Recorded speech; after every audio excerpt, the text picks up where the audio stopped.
আসসালামু আলাইকুম। যারা প্লাম্বারের কাজকে ভালোবাসেন, নতুন কাজ শিখতে চান, তাদের জন্য ভিডিওটি একবার দেখলে আজকে আপনি অটোমেটিক ফিটিং করা শিখে যাবেন। এটার সাথে এটা অ্যাডজাস্ট করছি। এরপর আপনার এইখানে সরিকা লিখে দিছে পাওয়ার, মানে এইখানে আপনি মেইন কারেন্টটা ব্যবহার করবেন 220 এইখানে, আর এই পাম্প প্লাস এই মোটর, এই দুইটা একসাথে ব্যবহার করবেন। এই পানিটা এইখানে ঢুকবে, এইখান দিয়ে স্পিডে বেরোইবে, ঠিক আছে।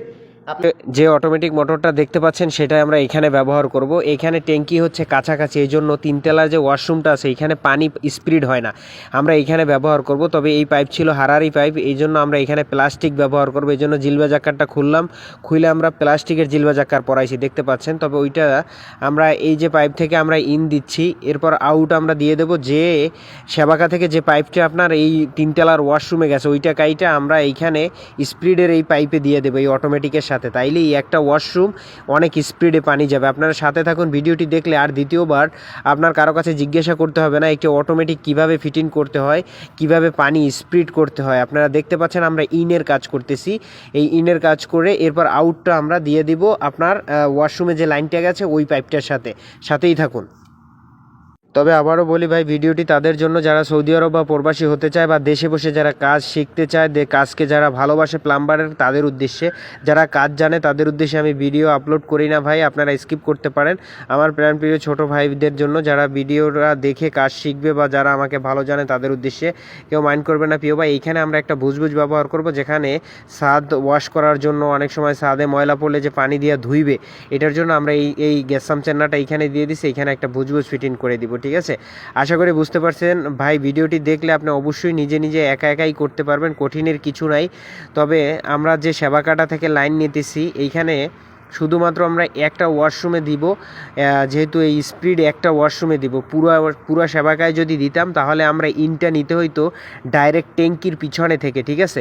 এখন যেহেতু আমরা একটা ওয়াশরুমে দেব এই জন্য আমরা ইনটা নিছি এই সেবাকাটা থেকেই, ঠিক আছে। সেবাকাটা থেকে নিয়ে আউট যে স্পিডের পাইপটা আমরা কেটে ওইটার সেবাকার সাথে কানেকশন থাকবে না, আপনারা দেখতে পাবেন। সাথেই থাকুন, ইনশাল্লাহ বুঝতে পারবেন। ঘাড়াটা ভালো করে লাগানোর চেষ্টা করবেন সবসময় দয়া করে, কারণ এই ঘাড়া রৌদ্রের তাপে কিন্তু অনেক সময় এটা লিকেজ করে, এই জন্য সবাই খেয়াল রাখবেন, ঠিক আছে। ছাদের জন্য আমরা একটা পয়েন্ট রেখে দিলাম, যেখানে ছাদ ওয়াশ করার সময় যেন এই বুজবুজটা থেকে পানি পেয়ে যায় বা হাত মুখ ধোয়ার। এবার আমাকে ইন হয়ে গেছে, ডাইরেক্ট ট্যাঙ্কি থেকে ইনটা আইছে, এইটা হচ্ছে আউট, এইটা স্পিড হইবে, এইটা দিয়ে পানিটা নেবে, এইটা দিয়ে সারবে, ঠিক আছে। এইটা নিয়ে এখন আপনার এইটা কাটতে এইটা দিয়ে দেবো, বাস। তাইলেই একটা ওয়াশরুম উপরের এইটা পানি স্পিডে যাবে, বাস। এইটা পাইপটা এইটা কাট দিতে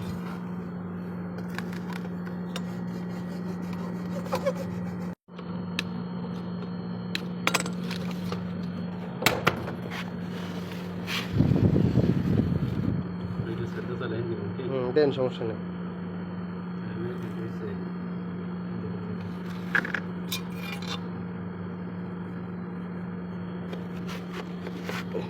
যদি কেউ দেখেন ইনশাল্লাহ পরবর্তীতে আপনি নিজে একা এইটা ফিটিং করতে পারবেন। সম্মানিত ভাইজানেরা, কারেন্টের কানেকশনটা কিন্তু আমি আগেও বলেছি, আবার বলি। ওই যে অটোমেটিকের সাথে লেখা আছে পাম্প মানে মোটর, আপনি পাম্প মানে মোটরের সাথে এটা কানেকশন করে দিচ্ছেন। এই পাম্প যেটা, সেটা এখন এই পাম্পের সাথে কানেকশন করতেছি। পাম্প মানেই তো মোটর, তাই না? এটা কানেকশন করতেছি। আর পাওয়ার যেটা, সেটা ডাইরেক্ট কারেন্ট, ঠিক আছে। এই যে দেখেন একসাথে করে দিলাম, দুইটার দুই দিকে আলাদা করে টেপ মেরে দিলাম, যেহেতু গরমের তাপমাত্রায় এক হয়ে গেলে যে কোনো সময় বাস্ট। আর এই মোটর এক লগে, আর এই কারেন্টের যে পাওয়ার লেখা, এই পাওয়ার যাবে ডাইরেক্ট 220 কারেন্টে। যদি আপনার কোনো সমস্যা থাকে আমাদের সাথে হোয়াটসঅ্যাপ নাম্বার দেওয়া আছে, ইনশাল্লাহ যোগাযোগ করবেন, বলে দিব ভাই, ঠিক আছে। সম্মানিত ভাইয়েরা, 4 মিনিটের ভিডিওটা থেকে যদি কাজটা শিখতে পারেন, সেটা কিন্তু ভাই আপনার ভিডিওটা দেখে লস নাই। যেহেতু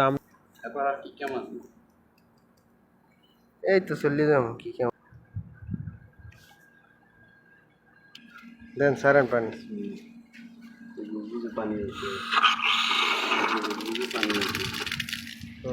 ভিডিওটি এই পর্যন্তই, আজকের মতো এখানেই সমাপ্ত। আল্লাহ হাফেজ। ভিডিওটি লাইক কমেন্টস করে আমাদের পরিবারের সাথে থাকবেন, ভালো থাকবেন।